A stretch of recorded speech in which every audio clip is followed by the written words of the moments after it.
Hey John, what you doing? I'm just trying to finish my senior design project. Dude, you won't believe the new product I just bought. Well, what's it do? Well, it's a smart doorbell. What's that mean? I'll tell you, John. Well, it's got a camera, a motion detector, and is wireless. That's amazing.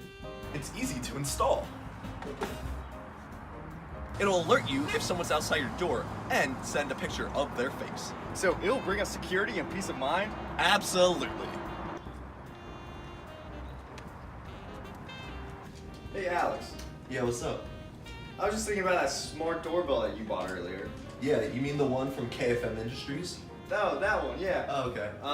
It doesn't have a doorbell button on it. I just noticed that. Huh.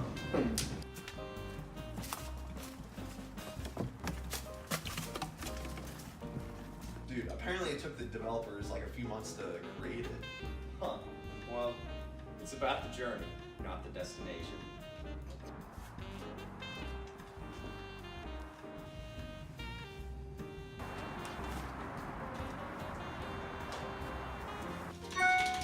Hey dude, you just got an email notification. Huh, it's from our smart doorbell. Brought to you by KFM Industries. I wonder who it's from. Is that Dr. Dickerson? What? What's he doing here? Oh.